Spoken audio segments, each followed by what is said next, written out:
প্রিয় দর্শক, দৈনিক বাংলাদেশ মিডিয়ার পক্ষ থেকে স্বাগত জানাই। আপনাদের সঙ্গে আছি আমি মোহাম্মদ আলী হোসেন সরকার। আমরা বর্তমানে আছি সিলেটের কদমতলি যে ওয়ার্কশপে আছি। এটা হলো মানে ফোর হুইল অটোমোবাইলস ওয়ার্কশপের নাম।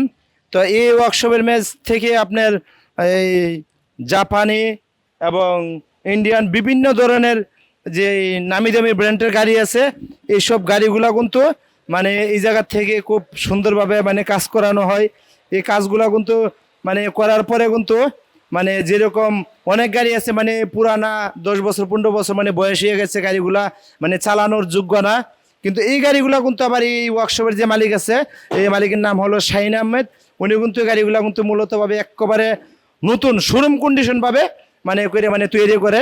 তো আমরা আপনাদেরকে দেখাবো মানে কোন কোন গাড়ি মানে বর্তমানে মানে কাজও মানে চলমান হয়েছে। যেরকম এই একটা গাড়ি আপনার মানে কাজে চলমান হয়েছে, এটার মনে হয় মানে ইঞ্জিল মানে বাঁধাবে।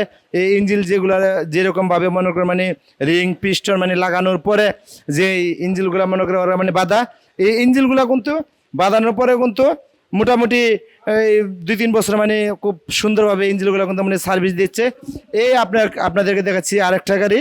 তো এই গাড়িগুলো কিন্তু মনে করে মানে এটার যা বলে ইয়ান বলজেন এই স্পিরিং এইসব জিনিসগুলো মনে করে মানে যে সময় মানে বিকল হয়ে যায়, এই সময় কিন্তু গাড়িগুলো রাস্তায় চলার সময় কিন্তু মানে অনেক মানে ডিস্টার্ব ফিল করে। তো এর পরবর্তীতে আপনাদেরকে দেখাচ্ছি আমরা এই হলো গিয়ে আপনার মানে আরেকটি গাড়ি। তো এইসব গাড়িগুলোর কিন্তু মনে করেন মানে যে এরকমভাবে কাজ করে, এই কাজগুলো কিন্তু সম্পূর্ণভাবে নির্ভুলভাবে মানে কাজ করে। ওই আরেকটা গাড়ি আমরা দেখতে পাচ্ছি, এই ইঞ্জিনিয়ার একজন মানে নিচে আছে যে আপনার কাজ করতেছে। তো এইসব কাজগুলো কিন্তু মানে নির্ভুলভাবে করার কারণে কিন্তু আমাদের দেশে মানে যেসব মানে পুরাতন গাড়ি আছে, পুরাতন গাড়ি দিয়ে কিন্তু মানে মানুষ চলাফেরা করতে পারতেছে। যদি কাজগুলা সুন্দরভাবে না হতো তখন তো এই পুরাতন গাড়ি দিয়ে কাজগুলো মানে করা সম্ভব হতো না। কিন্তু জাপান থেকে আবার নতুন করে গাড়ি মানে আমদানি করতে হইতো। তো এই হলো গিয়ে মনে করি মানে ওয়ার্কশপের বিভিন্ন ধরনের গাড়ি। এই হলো মানে একটা গাড়ি, এটার মনে হয় মানে ওরা ডেন পেন মানে করাচ্ছে। এই গাড়ির কিন্তু মূলত হইলে গিয়া ওইটার নাম হইলে গিয়ে নোয়া, জাপানি গাড়ি। তো এই গাড়িগুলো কিন্তু মানে মূলত মানে আসে বাঙালি হয়ে, কিন্তু পরবর্তীতে কিন্তু একবারে শোরুম কন্ডিশন হয়ে কিন্তু এই জায়গার থেকে কিন্তু গাড়িগুলো কিন্তু মনে করে মানে ডেলিভারি হয়। তো আমরা ওখানে মনে করে মানে কথা বলবো এই ওয়ার্কশপের যে মালিক আছে, এই মালিকের লগে। তো আপনার নাম কি? আসসালামু আলাইকুম, আমার নাম শাহিন আহমদ, ফরুলস অটোমোবাইলস ওনার। আপনি কতদিন যাবত এই ওয়ার্কশপের গাড়ির কাজ করেন? আমি দীর্ঘ 25 বছর যাবৎ কাজ করি। আমি প্রতিষ্ঠান করছি 17 সাল থেকে, প্রতিষ্ঠান পরিচালনা করতেছি নিজের প্রতিষ্ঠান হিসাবে।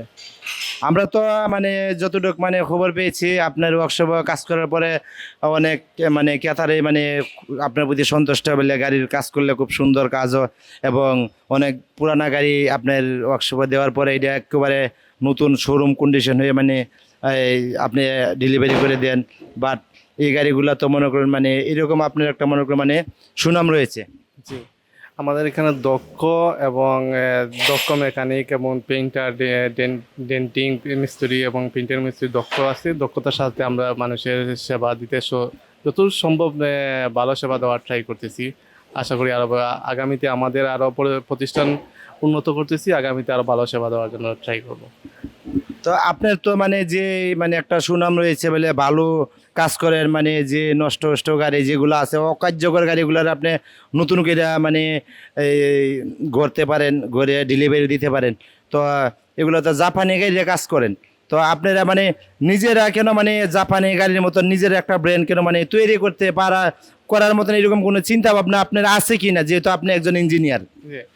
আমাদের তৈরি করার প্ল্যানটা হচ্ছে বাংলাদেশের যথেষ্ট পরিমাণ সরঞ্জাম এখনো হয় নাই তৈরি করার মতো। তো আমরা ইনশাল্লাহ অচল গাড়ি সচল করার ট্রাই করি, যত সুন্দর এবং ভালো সার্ভিস দেওয়ার ট্রাই করি। একটা অচল গাড়ি পরিপূর্ণভাবে মেরামত করে রোডে সচলভাবে দেওয়ার ট্রাই করি ইনশাল্লাহ। পৃথিবীর যত মানে বিখ্যাত মানে ব্যক্তিরা আছে, যেরকম আপনার এই এই মোবাইল যে ফেসবুক যে আবিষ্কার করেছে মার্ক জুকারবার্গ, হ্যাঁ, এরকম মনে করেন মানে যেরকম আমাদের মানে ডক্টর আবুল কালাম আজাদ স্যার এই ইন্ডিয়ার। তো ওরা কিন্তু মানে ওনারা কিন্তু মানে জীবনের গল্পটা কিন্তু ছিল মানে খুব ছোটোর থেকে। ওনার বাবা কিন্তু মাঝি ছিল, নৌকায় দিয়ে মানুষ পারাপার করতো। উনি কিন্তু ওনার বাবার জন্য ভাত নিয়ে যেত, আবার কিন্তু পত্রিকা বিক্রি করতো। ওনার কিন্তু মৃত্যুর আগে কিন্তু উনি ভারতের রাষ্ট্রপতি ছিল, উনি কিন্তু একজন বৈজ্ঞানিক। তো মানুষ কিন্তু মানে চিন্তা ভাবনা থেকে মানে অনেক কিছু জিনিস আবিষ্কার করে। তো আপনি যেহেতু একটা ইঞ্জিনিয়ার, মানে বাঙ্গা মুঙ্গা গাড়ির আপনি সচল করতে পারেন, নতুন করতে পারেন, তো কোনো গাড়ি উৎপাদন করার মতন আপনার কি ভবিষ্যতে এরকম কোনো পরিকল্পনা বা এরকম কোনো চিন্তা আপনার আছে কি না, জাতি জানতে চা? ইনশাল্লাহ আমাদের যে কোনো মানুষ ছোট থেকে বড় হিসাবে আমাদের চিন্তা ভাবনা আছে। ইনশাল্লাহ যদি পরিস্থিতি এরকম হয় যে আমাদের দেশের পর্যাপ্ত পরিমাণ তৈরি করার মতো অবস্থান থাকে, ইনশাল্লাহ আমরা ট্রাই করব। ধন্যবাদ আপনাকে। প্রিয় দর্শক, আপনারা শুনলেন যে শাহিন আহমেদ যে এই প্রতিষ্ঠানের মালিক, ওনার লগে আমরা কথা বললাম। তো আমাদের দেশে কিন্তু মানে গাড়ি উৎপাদন করার মতন মানে যেসব মানে পার্টসের প্রয়োজন পড়ে এইসব পার্টস কিন্তু নাই। মূলত গুইরা কিন্তু মানে বিদেশ থেকে মানে বিভিন্ন ধরনের পার্টস এগুলো আমদানি হওয়া পরে দোকান থেকে মানে ক্রয় করে বিভিন্ন ইঞ্জিনিয়ারের একটা লোক একটা মিলে পরে কিন্তু গাড়িগুলো কিন্তু ঠিক করে। আমাদের দেশে যদি এরকম মানে বড় বড় শিল্প কারখানারা মনে করেন মানে চেষ্টা করতো, বলে আমরা বিদেশ থেকে গাড়ি ক্রয় করব না, আমরা নিজেরা গাড়ি উৎপাদন করব। যেরকম ইন্ডিয়া টাটা কোম্পানি উৎপাদন করেছে, ওদের দেশের মেঝে 99% গাড়ি কিন্তু ওদের দেশের উৎপাদন করা। ইয়াতে কিন্তু ওদের দেশের ডলারগুলো কিন্তু যাচ্ছে না বিদেশে, ওদের দেশের টাকাটা কিন্তু ওদের দেশে রয়ে গেছে। কারণ এই জন্য কিন্তু ওরা কিন্তু মনে করে মানে ইন্ডিয়া কিন্তু আমাদের কাছ থেকে মনে করে উন্নত। তো প্রিয় দর্শক, দৈনিক বাংলাদেশ মিডিয়ার সঙ্গে থাকার জন্য ধন্যবাদ। আমরা আপনাদের সঙ্গে ছিলাম মোহাম্মদ আলী হোসেন সরকার। দৈনিক বাংলাদেশ মিডিয়া, সত্যের সন্ধানে সারাক্ষণ।